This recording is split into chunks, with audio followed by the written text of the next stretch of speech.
अरे का हो जीजा? का हो रसमलाई? कैसन तैयार हो पड़ो जाए खाका? हाँ हो जाएगे तो अब तनी सासू मैया के बुलावा, सर सलाम होके फिर हमहू निकली। का जीजा खातिरदार में कुछ कमी हो? DJ Neeraj Vishwakarma mobile number है 9569429835 कुड़ियार कुराउन प्रयागराज।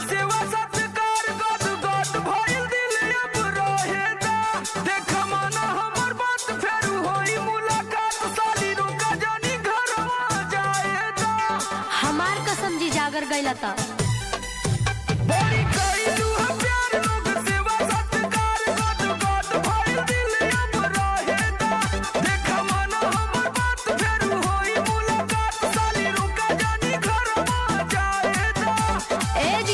बोला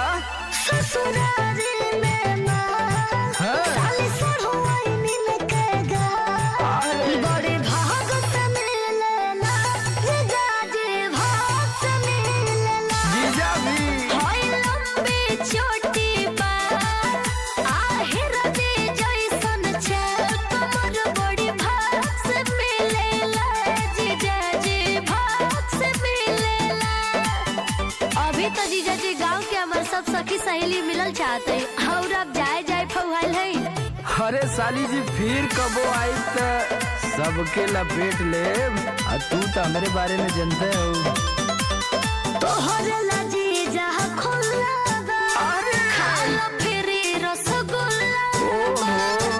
बुझत है अब तोरो व्यवस्था करे हुई हो गई लूसाया बोलिया छुरी लागता। अच्छा बियाह करावल तोहरो अब जरूरी लागता।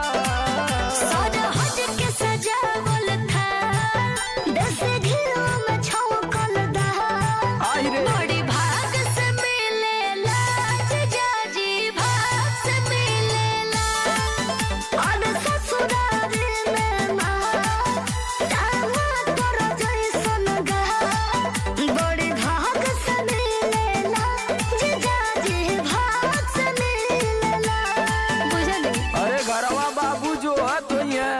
और ही देखा तू आलोको भैया का फोन आवा था जाए के गावे। ए जीजा का हो? हम तो कहते हैं कि यही जगह जाए खेती बाड़ी यही जगह अरे ससुरारिये में किन जीजा बस जा लेके जमीन जीजा। हाँ तो बाबू लाठी लेके घरे से चली देले हुई है। बंद करी हो जत जहिया बाबू इहाँ आई जाई है हो कुल गुस्सा समझिन अगिराई जाई है हो।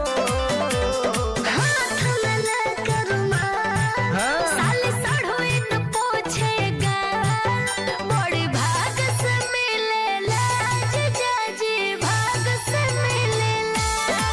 होई लंबी छोटी बात आहिर दे जैसन छल कमर बड़ी भाग से मिलेला जीजाजी बड़ी भाग से मिलेला। चला जब इतना सिफारिश करत हूँ लोग तो आज रुकी जाती।